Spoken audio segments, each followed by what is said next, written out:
Are you living a life that truly reflects who you are, your true inner values, your core beliefs? That's what we're going to dive into in this episode. How to get your personal values, your true core beliefs in alignment with your daily activities, your daily behaviors, and whatever path you happen to be on in life. So, Chris, good morning. Welcome in. You ready to get into this? Good morning. Yes, we are. Let's do it. All right. So, talking about core values, talking about getting your life reimagined to those core values so that you have a smoother journey. Things that seem to be running smoother.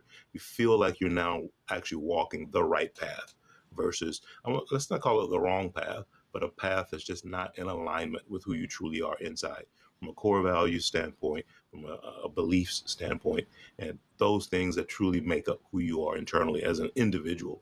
And that's the biggest and most important piece of it for me, Chris. When I think about that, is each one of us is walking our own path because each one of us is our own individual. So I can't say what my beliefs and my core values are and these things. I can't impose that upon you because you're not me, and vice versa, and so on for everyone else out there. And sometimes I think that's where a challenge comes in, is because we can have some of these things be generational, right? Where we feel like it's kind of almost like it's been dictated. You must do this, you must feel this way, you must do that. And that can create a lot of disconnect, discomfort, and sometimes take you down a path you really don't want to go down in the first place. So that being said, Chris, I have this question. Why do you feel it's important to get alignment? And that's the word I want to use, between your daily activities, the things you do, the path you're on in life, and what's internally, your internal clock, and what's driving you from that standpoint. This is something I was going through last night, as I do with most times when we have our session schedule, and I was trying to, just kind of put together an outline of my thoughts, my beliefs, what guides me. We constantly throw that phrase out, my why, and I've been leaning into that a lot lately, um, as I struggle to deal with myself and my dreams, my disappointments, um, just my everyday walking through life. Because the reality is I'm in a situation, as are most people, where we are not in our own little cocoon. Well, some people are in their own little cocoon, but typically we're operating in a kind of a multiverse type situation where a lot of people are coming into your orbit, or as I actually said, my universe.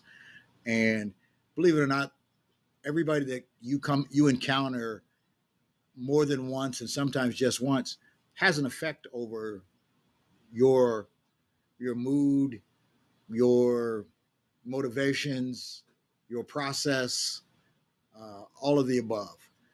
And what I have found is there was a time in my life when I won't say that I didn't have core values. I just didn't identify them. Like really, put them in order of importance. This matters to me. That matters to me a little less. Things like that. Um, and now I'm at a point now where my core values really are starting to define my goals, dreams, and aspirations, and the things that I really want. I am coming to a point in time where I'm starting to become selfish for me. I'm the original give you my shirt off my back guy, um, and end up being without a shirt. And now I'm like, I still want to give certain people my shirt, but I also want to make sure that I got my own shirt to put on. Um, so it's tough because it's a kind of a push pull. So I feel like one part of me is being pulled in this direction, and that's probably more societal. What society, I said this a long time ago, and I'm going to ramble a little bit. People like seeing you where they like seeing you. And the moment when you start to redefine where it is you like seeing you, and it doesn't align with all those folks, is when the battle really starts, because you're in a fight for what you believe and what you truly want. I've always been the guy that I've been, and I think this is insecurity more than anything. I haven't stood up for what I wanted. I've in the efforts to get along. Sometimes you go along. Well, that doesn't. That's not. It's really not a recipe for happiness. It really isn't. And I'm at a point now where, and I think most people in our age group are. We have a couple of things that we want. We want to be happy and we want to be at peace. Those are the two. I heard you've been you since you said that months ago.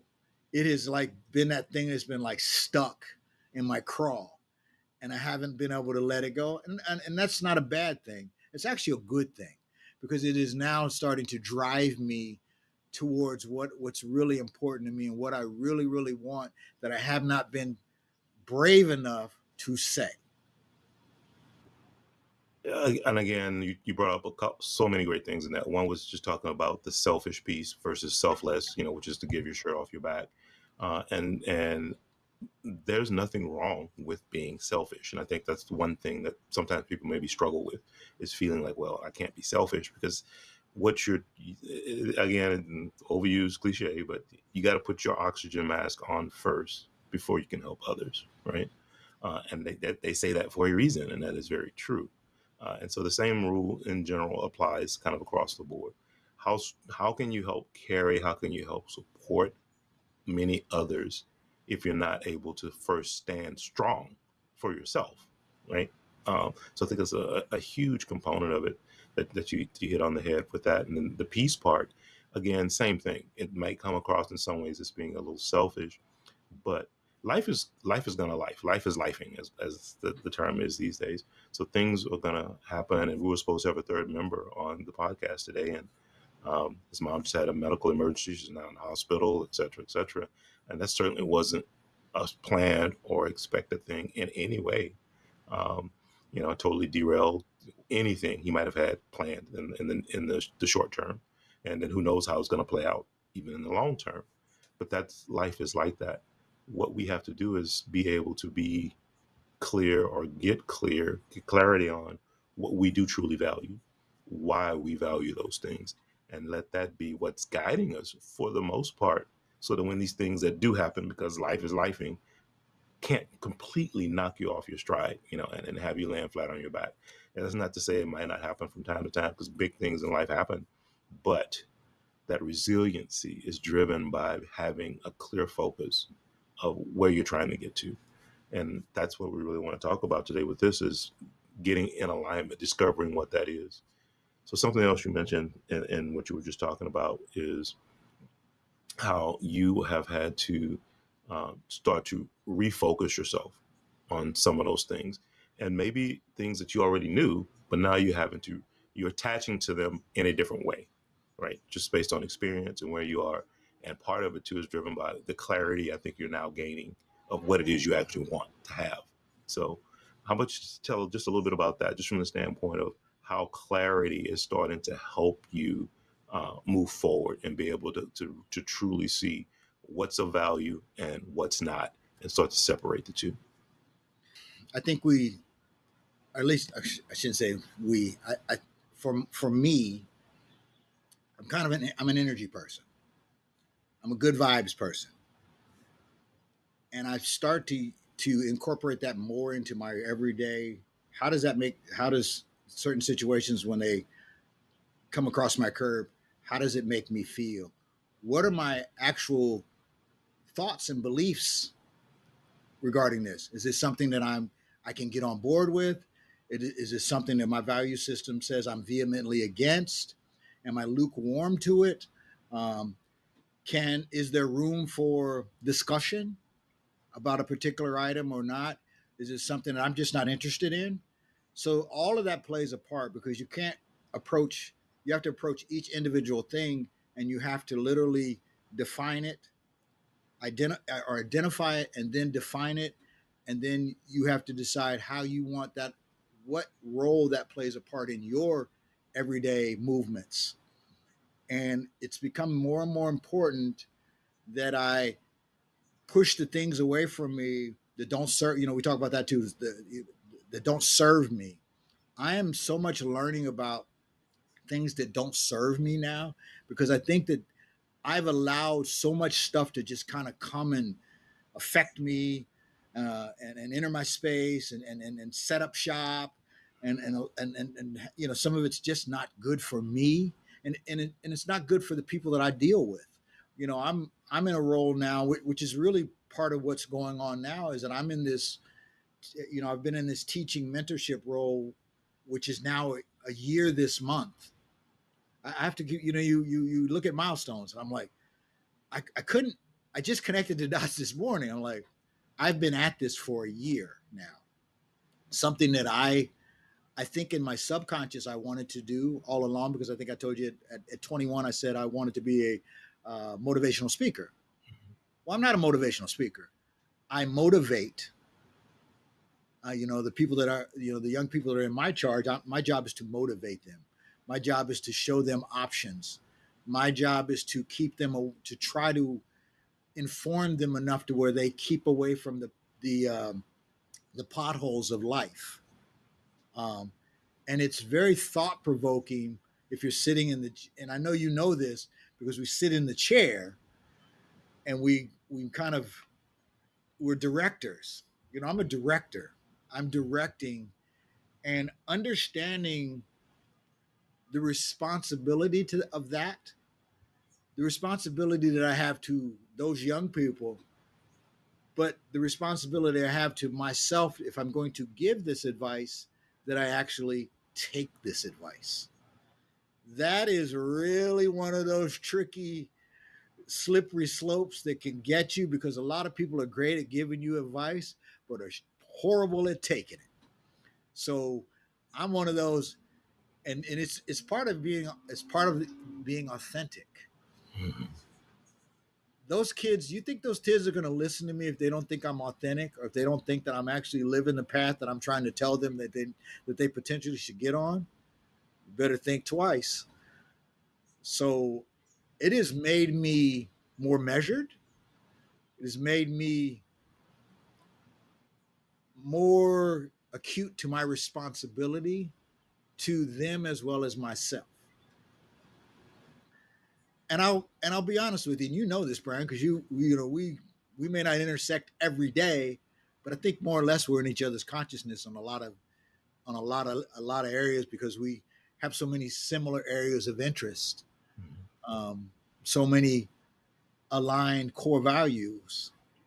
And I've got to be honest with you, when I think about it, it is there is a little comfort knowing that there's somebody else that I'm aligned with, or that I'm associated with, that I can say is one of my dearest and longest friends that I'm in my life, knowing that I have this person to fall back on. You know, if you've noticed lately, I use you selectively. Yeah. I don't call on you for everything. Some of this stuff I have to work out. I have to start to work out on my own.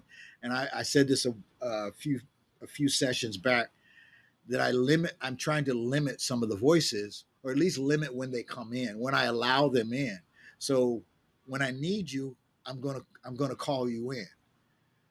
But first and foremost is I have to really keep developing my decision making process, my process for how I move every day, for how I interact with folks that may not have, I'm not saying that they're against me, but they may not have all my best interests at heart. Because Absolutely. at the end of the day, we all have things that are important to us. Now, I'm not talking about you on any level of this conversation. I'm talking about the others. You know, you hit on something there too that I want to get into, because again, a lot of what the whole ascent process is about is awareness. Right. And because that's first things first, right? Being aware of it. So when we talk about your core values, your core beliefs, understanding who you are internally, and how you want that to fit into the world is kind of that step one of one kind of thing. What's important too, and you really hit it when you talk about the people around you. And you hear this term out there right now, find your tribe. You can find your tribe, the people that you fit in. That's kind of your tribe that you can run with.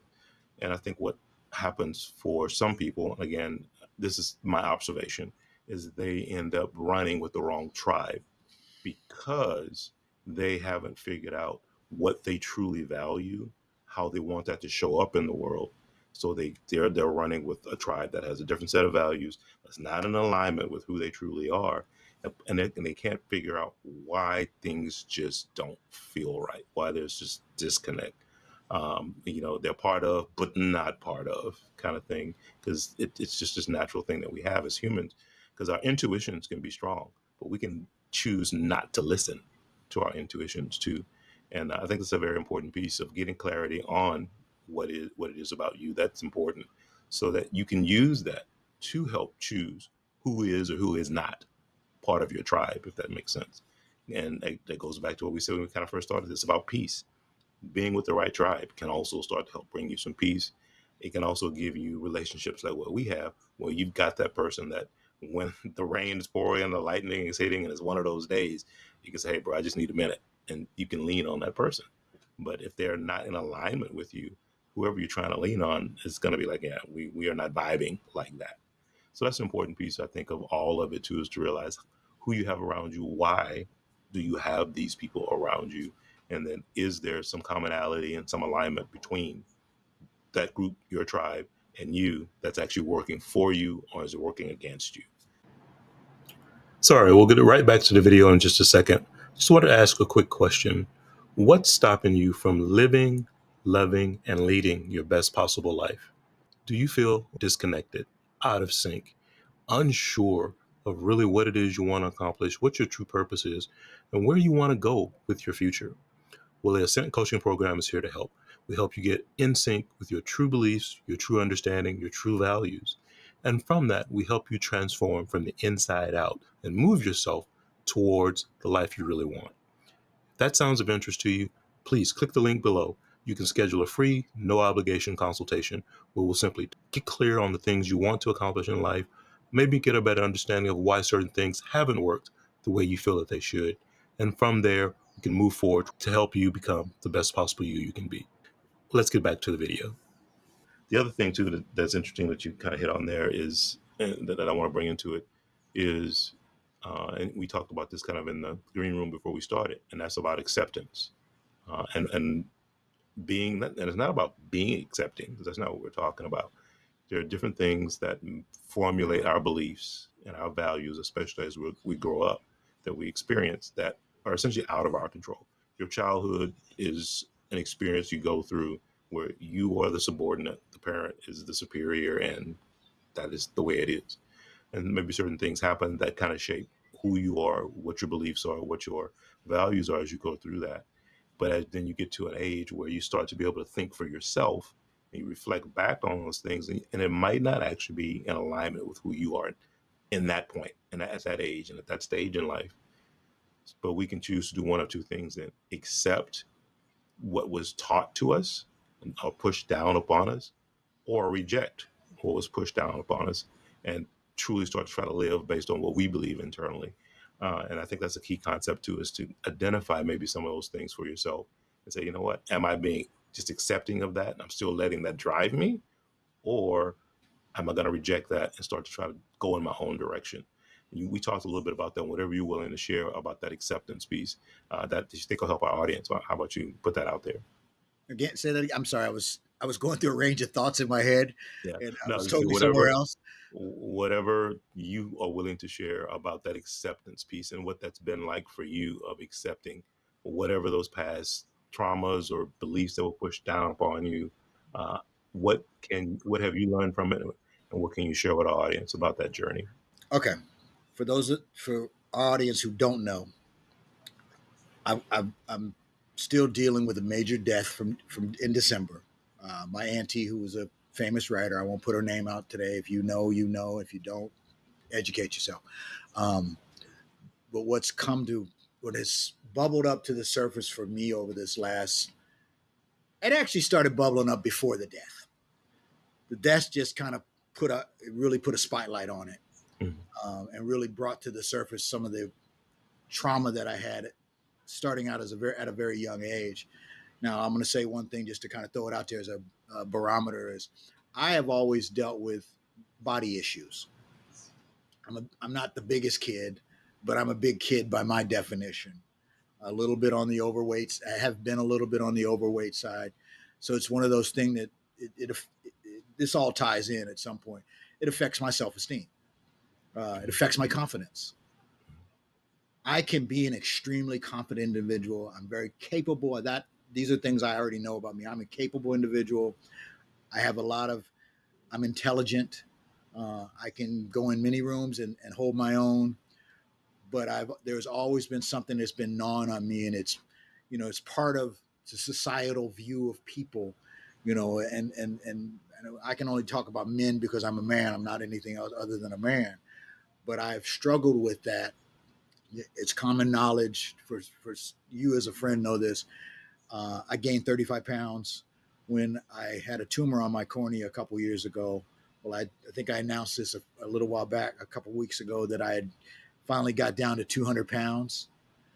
And it was, I think subconsciously, I didn't believe it, but I've started to allow myself to believe it. But then what happened? What ends up what it ended up happening here recently was people have been complimenting me on how I look, and I'm like, huh? Like, did you lose a bunch of weight? And I'm like, what do you mean? You look totally different than you did 6 months ago. And I'm like, you noticed? I've had 4 or 5 people approach me and say that to me, and it has been such a motivating. The comments have just been so inspiring to me to really kind of step it up a little bit more. Now I've reset the goal. I'm trying to get another 10 pounds off. But it's what it really says is how I look at myself. So I can only imagine if this is something that's an everyday part of my movements, my good, the bad, the ugly, how many other people are out there. Now, it's not, I've talked about this a lot over the years, but for some reason, this feels different today. This feels like it's something that can propel me to that next level, that next iteration of Chris. Um, and I'm getting a taste of what I want. Am I brave enough to stay with it? Absolutely, I am. And I have committed myself, have started to recommit myself to all of this. I think I have now into thinking over this last 6, 7 months or whatever, that I can be so much more. That doesn't mean that I got to work harder. It just means that my belief system is growing. And I'm now starting to believe that I have the ability to make a much larger impact on the rooms that I go in and out of. The people that are counting on me, namely my students, my 18, 19, 17, 18, 19, and 20 something year old students. I am now starting to get in and be more of a quarterback, be more of a director, be more of a catalyst to their Yep. growth. It's interesting because that's a piece of the core value, the belief in yourself that's there. And as you said, sometimes as you run through life, you know it's there, it's a struggle, it's a challenge based on the perceptions that have been there over time. Um, so again, step one is the awareness piece. But at some point, something can happen in your life that just takes you around a corner that you didn't know was going to happen, gives you a whole different perspective. And I think that's the important piece that I want to just share with our audience, is to say, just because it's there, and it maybe carries a certain type of weight or a certain type of negativity or with you, whatever it might be, understand that there is always an opportunity for it to change and to shift. But if you lock it in a closet and say, I don't want to deal with it, then it's always going to be there, because the only way to get past it is through it, if that makes sense. And Chris, I think you can probably definitely relate to that part of having to work your way through it, whether it takes 1 year or 40 years, right? Yeah, it's funny you say that because it's common knowledge. We're not getting any younger. I'm not getting any younger. But my reality is the only thing I'm asking for is time. Um, and I think the thing that we, especially in our age group, we come up against is, for me, there's two or three things, and I won't get into the specifics of them, but there are two or three things that I've been in denial, and I've mentioned this before. I've been in denial about for years, and they're centered around my wants and my desires and my dreams. I've pushed it down. I've ignored it. I have done everything in my power because I knew that the journey would have there would be pain associated with that journey. The old adage, pain is mandatory, suffering is optional, but it is a fine line between the two, and figuring out what works, what doesn't work, how much you're going to give of yourself to get to that place you aspire to be. And I keep coming back to, I want it. It's crazy, and like I said, I'm sure at some point down the road I'll share what those things are. Right now, I'm going to keep them private to me because I need to keep working on them, and what I don't want to do is find some way to shame myself out of staying on the path, because that's what ends up happening. In I think if I had a crystal ball with a lot of folks, because we all have challenges. Every man, woman, and child has challenges. Sometimes we ignore those challenges. Sometimes we do everything in our power to say that they do not exist. Life is just rosy and it's all good. Well, that's subjective. Hmm. But what I have keep coming back to is these two or three things that I really, really want, that I've been in denial for probably 10, 15 years. I still want them. And I got to keep exploring until it is exhausted. And that's where I'm at today. Yeah. But No, that's I still have to give to the people that are, I still have to give and feed the people that feed and care for me. that's the being present piece of it, right? There's things that we know we need to do because it's present, meaning today. But there's also things that we can continue to work on that are technically unknown, because unless you have a crystal ball, you haven't shared with me all these years. We don't know what tomorrow's going to bring us, but that doesn't mean we can't work to make tomorrow different, better, different direction, whatever it might be, and work on that today, and see where that takes us, because I think that's an important part. The other thing too, and similar to you, talking about, I want to go back a little bit of a story for me, talking about just self belief, and a lot of it in some of my earlier years was tied to the type of work I was doing, and or the support that I received from not just coworkers but leadership within organizations. And I don't want to make this a management or leadership style type conversation. That's a podcast for another day. But there are, kind of a couple different silos of how certain people manage. And a lot of people will manage their people based on fear, dominance, and that side of it, versus nurturing, being supportive, guiding, etc. And for whatever reasons, in a lot of my early years of working, most of my management that I worked for was that fear based, dominant based, blah, blah, blah. So they wanted you to do the work, but they wanted to fear you into it, and these different things. There wasn't a lot of support. And that impacted me, from a self belief and can I do it, and blah, blah, blah. And am I worthy? Am I capable? Yada, yada, yada. You get all of that into your psyche. And 25 years, 30 years ago or so, got in a whole different situation. And all of the leadership was essentially just that we're talking about now. Hey, do you know you're really good at this? They're praising you for what you do well. Um, we really think that you could maybe even do this job for the company because you have this skill set and this skill set and things that I didn't even have anywhere in my view or in my thought. So it really does matter um, who you associate with, especially if they are in any type of role within your life that's guiding or directing or managing your life.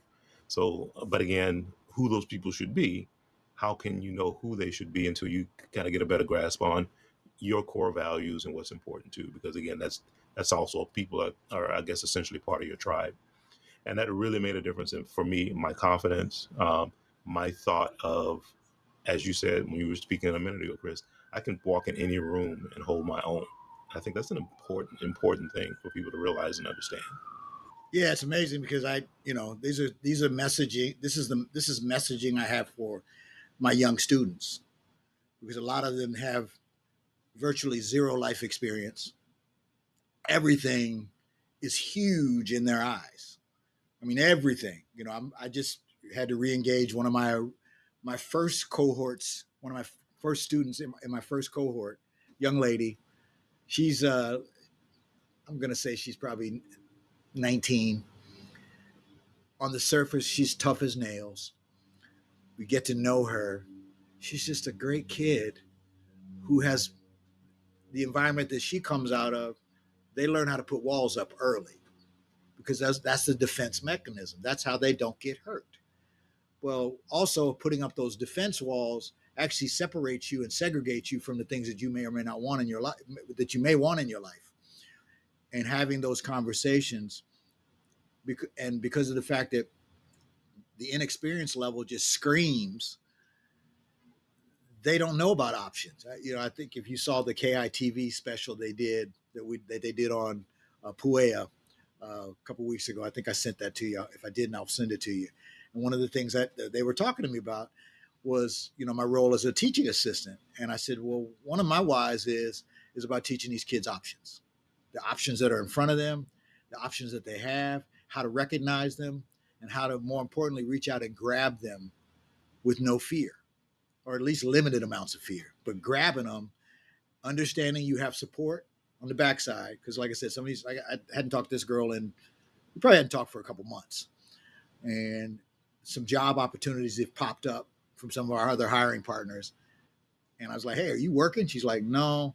But what I come to find out from listening through the grapevine is she's holding on to not having to, she is dug in. She has been dug in over the last few months because she knew adulthood was coming and she was just going to fight it as long as she could fight it. And now she's realizing she can't fight it any longer. And that's what I had, that the message. As a matter of fact, we were texting and I was like, can you call me? These kids love texting because it's you can be detached while being attached, which I absolutely drives me nuts. And then she said, call like as this is the exact message she gave me. Call as in talk. It's like absolutely call as in talk. So, and then the next one was now. And I'm like, now would work. I Good. can work with now. Okay. So we got on the phone. I didn't do a follow up with her yesterday. I'm going to do one on Monday. I wanted to let her breathe a little bit, but opportunity is knocking, and I need her to understand that it's knocking, and it's time for you to answer. And it's the same thing in my life. All this stuff, it's chronicled. I've been going through with on the job. I got my own personal life stuff. That's all in itself. And then I had a little upheaval at work, which of course affects you because we work together. We work together. A lot of people that don't know that. You and I work in different capacities and on different initiatives. So we're kind of we're kind of joined at the hip on certain weeks. We're joined at the hip more than others, and Correct. it is what it is. But just understanding how that how that entity moves, that being, that organism, how it moves. And I'd be less than honest if I didn't say that our last conversation was a bit challenging for me. The request you made from me, I didn't understand it to begin with, why you were asking for it, which of course I was brave enough and intelligent enough to ask you why. My first thought was I'll offend this man. The second was if I'm going to help actually meet his request, then I kind of need to know a little bit more as to why he is pushing this thing, or not pushing it, why you're making this request. And that's where the thought process kicked in. And I had to process. I went away from our conversation understanding what you wanted. Now I had to process it to the point where I needed to go and find the folks that I need to fulfill it. So there was a couple of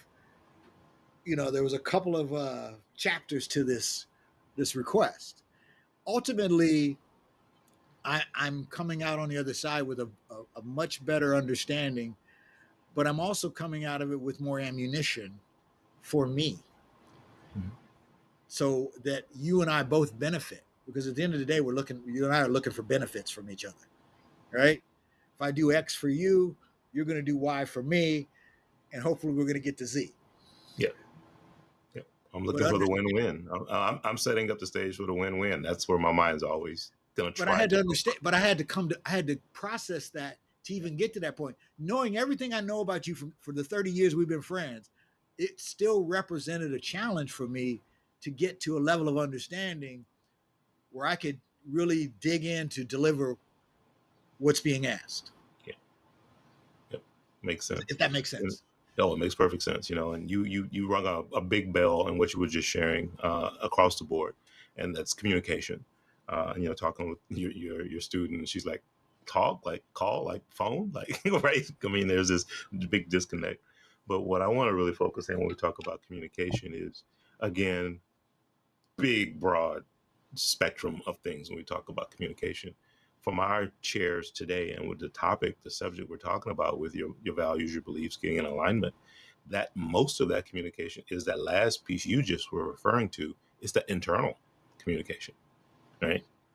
That's the most important part of getting all of this stuff in alignment. You've got to have that self-talk, what that self-talk looks like, feels like, so that you have the right resonance with what's said, what's shared, the reasons why.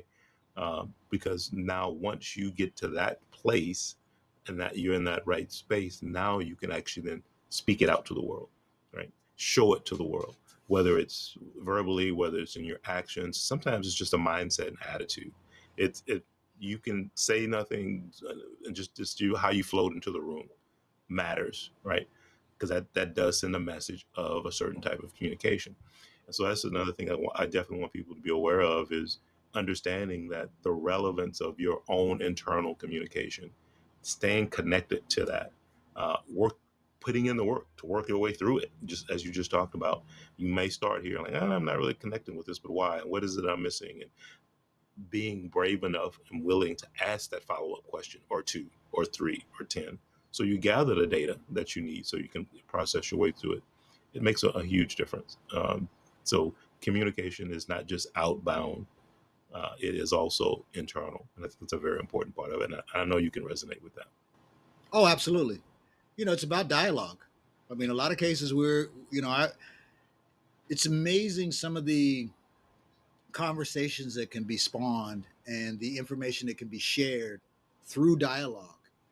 And the one thing I'm really on board with is that dialogue sometimes starts out very clunky. Mm-hmm. It doesn't. It's muddled. It's hazy, and you have to be strong enough to keep proceeding forward. Now, we talk about progress. Progress isn't measured in distance; it's measured in progress. This is the same. This is what, when we're really getting to the meat and potatoes of all this, this is what we're talking about. Having that wherewithal to understand that it may start out a little bit less than desirable, but if you maintain the right attitude and the right focus and with the desired outcome, you probably got a chance. Mm-hmm. Especially if you're dealing with somebody that's on your level or wants similar things, it will get easier as you go, and you're going to find out that that person that in yours and my point, I have to remind myself that Brian Murray is typically 100% for good.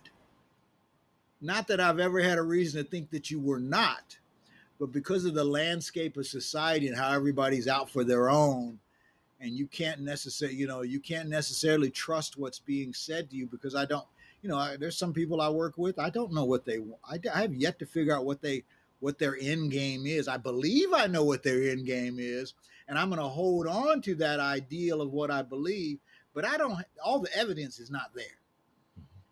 So proceed cautiously, proceed positively, but keep your eye on it, because it's a fluid situation. Absolutely right. So the last thing I want to get into when we're talking about this is the action part of it, because once you have more awareness, you've gained some clarity as to how you want this to start to look and shape itself. Uh, the onus of whatever transition, however it starts to actually play out long term, definitely falls into your lap. And I think that's the piece. We made a comment on a previous podcast talking about training and development, these different types of things, and how we can go to all these classes and read all these books and various things, and I went to, 7 Habits of Highly Effective People. And do you know them? Yes. And they spout them off 1 through 7, bam, bam, bam, bam, bam. And then they follow up with the next question: are you doing them? And it's like, huh? Right. So knowing is important. It starts there, but it's the doing of whatever that's actually going to get you where you need to go. So that getting committed to the doing piece of it is where I think most people probably struggle. So, Chris, share a little bit of, in whatever capacity for you, how you've gotten to that point of going, you know what, I know I need to do X, right? Okay, great. I know I need to do X, but what pushes you forward? What are you using to motivate you to actually do X? Oh, sorry, real quick. We'll get right back to the video, but I have a request from you. If you're getting value from this video, please click the subscribe button and also click like, and maybe even share this with some of your friends. Also, join our community by making a comment, sharing your thoughts, your experiences that are helping you to live, love, and lead your best possible life. That's it. Thanks for subscribing, and let's get back to the video. My initial response would be is the failures I've had in life, because I've had a lot of them. I've had successes. Don't get me wrong. It's like not like my life is just littered with failure. I've had a lot of successes, but I also think what the failures drive me, but the level of the successes drive me even more, because I haven't had the level of success that I believe that a person of my caliber is deserving of. And I know that's a dicey word for some people, deserving. But I think you have to grow into that. There wasn't always a time when I could say, well, because I think everybody deserves good. I think everybody deserves to win. I don't think there's anybody out here other than unless you're just pure evil. If you're pure evil, then I think you deserve to lose. I just think that, if your DNA is just demonstrated you are evil, you deserve everything that comes with evil. But for people like you and me, who I believe, I guess I didn't say we were saints, but we are good people. I can say that is one thing I can say to you. I'm a good person. I mean, I'm not a perfect person, but I'm a good person, because I initially think when I'm dealing with people, what can I do that makes it better for them while simultaneously making it better for me? Yep. So that's a big motivator. It's a huge motivator for me. Now, let me ask this as a follow on to that. Obviously, you're taking actions, you're motivated. It's the failures that you know are going to come. But, as we talk, you can't hit a home run without swinging the bat, right? So if you never swing, you might strike out, right? I mean, that is what it is.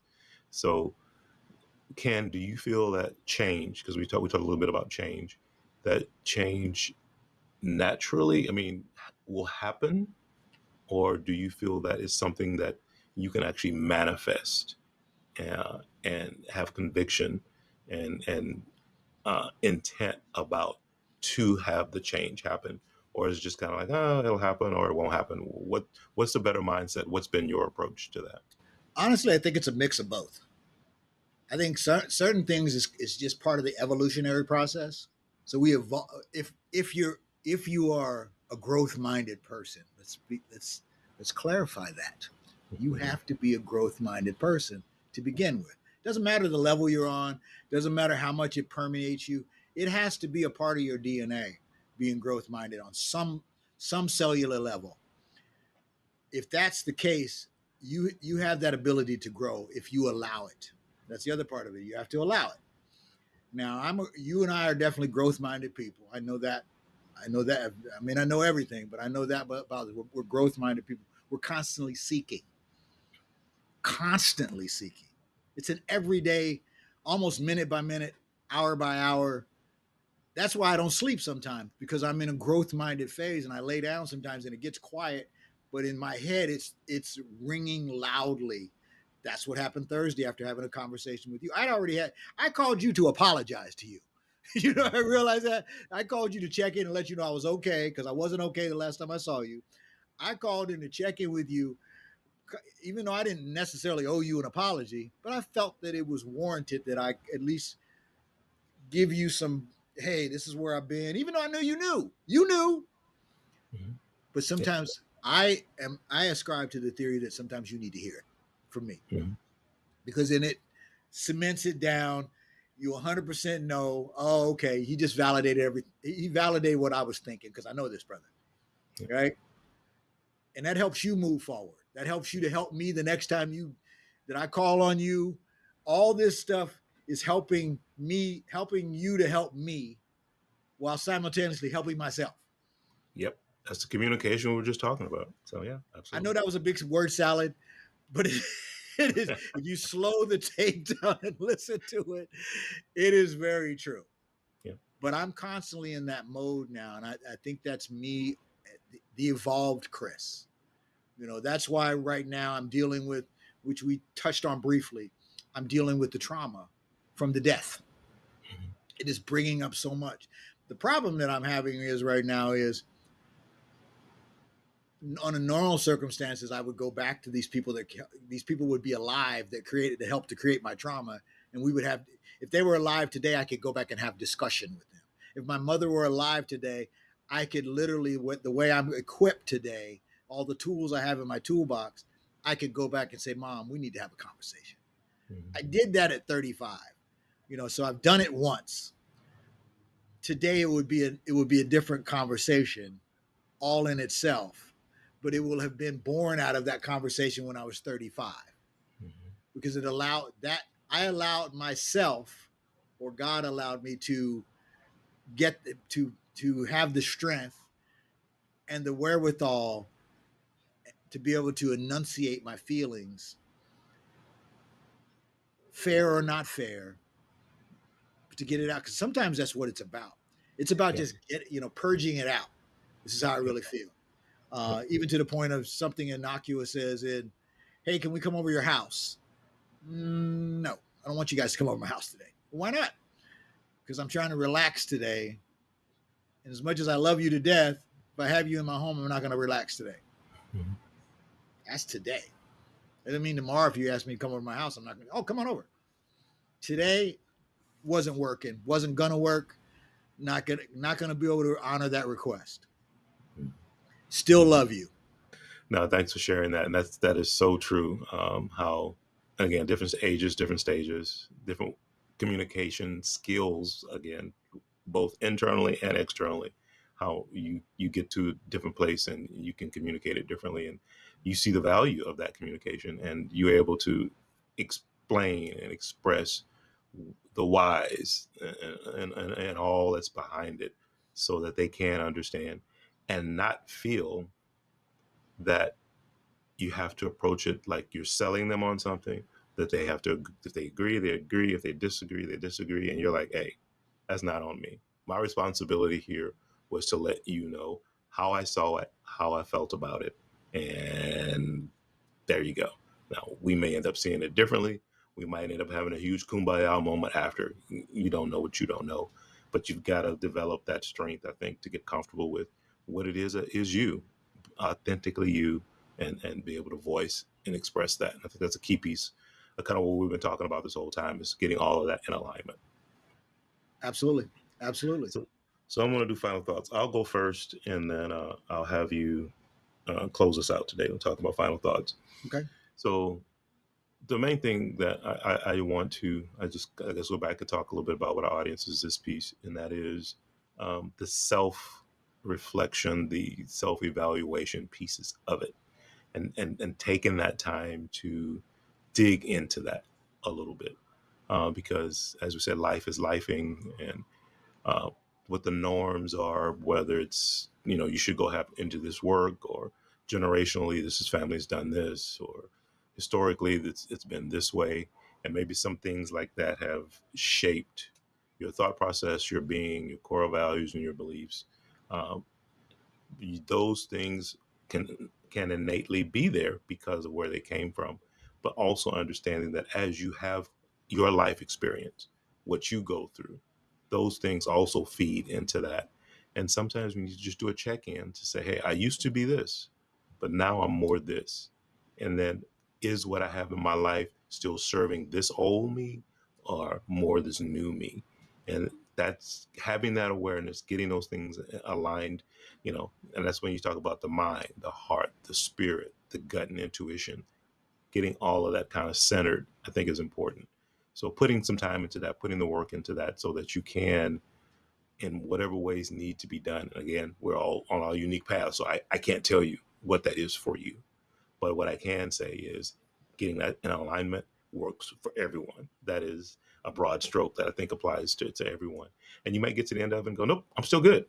But 10 years from now, you might need to do another evaluation, maybe a shorter period of time, Right. especially if a trauma has happened. Like you said, Chris, you lose a loved one, you totally change careers, whatever it might be. Um, that life, and I call those things kind of life quakes. It's like, whoa, all right, now what, kind of thing. Those are the times when you should take a moment and I think reevaluate and just see if it is or is not in alignment. And then from there, you can choose to walk whichever path suits you best. So that's just my advice. Chris, final thoughts for our audience. Let me share one quick thing and then I'll give you my final thought. Absolutely. One of the things that I have also discovered, and I want to put this out there for later discussion. Um, lately, over this past 60 days, 45 days, I have discovered that I have a series of triggers. There's certain things that trigger me, and they're typically not something that someone is directly doing to me, but sometimes whatever they're. I've got a few people that are in, a couple people that are in my life that I'm trying to work through some previous relationship uh, faux pas. And these one or two people we're talking about, great people, got their own set of issues, not unlike me. They got their own set of issues, but I have come to understand now that some of their actions trigger me, and I get really, how do I want to say this? It gets ugly for me, and I want to lash out. I want to be heard, but the way that in the past that what that's done to me, it's really not conducive to opening up conversation, which is what I'm seeking. Have more adult conversation. The outcomes are the outcomes, but just the ability to have some conversations because these are long term people. A couple of these people are long term people. And I'm trying to go back and undo some of the wrongs. Not an easy challenge on its face, but to learn to finally come to the conclusion that I am triggered and that I can't continue to react the way I've reacted in the past because it's just not a recipe for positivity and positive outcome. It's just not. So anyway, we'll put that in the parking lot for now. But I just wanted to say that because I really wanted to. I wanted to put that out into our universe. That yes, I've discovered that I'm triggered, that certain things are happening in my life, and it's it's probably more than I give it credit for. Yep. So I'll leave that there. My final thoughts. I really want our audience to remember that this process is fluid. Your understanding of your core values evolve over time, and the way you choose to live them out may shift as well. Be patient with yourself. I'm talking to me while I'm delivering this message. Be patient with yourself. Embrace the learning and celebrate the small victories along the way. Reimagining your life is an act of courage and self love. And the reward is a life that feels genuinely and powerfully yours. So take those first steps, because that's how it starts. At least that's how it starts for me. Take those first steps, reflect on what truly matters, and begin building that future you truly desire, one value-driven choice at a time. Very well said. I could not agree with you more, Chris. Thank you for that. That is the quote unquote holy grail of it. Also, I appreciate that. Sir, this has been awesome. Thank you for your time. A lot of insight was shared, and the audience, I believe, will be able to take some of this and hopefully put together some very thought provoking things for themselves to move them forward so that they are in better alignment and are able to reimagine their best possible life.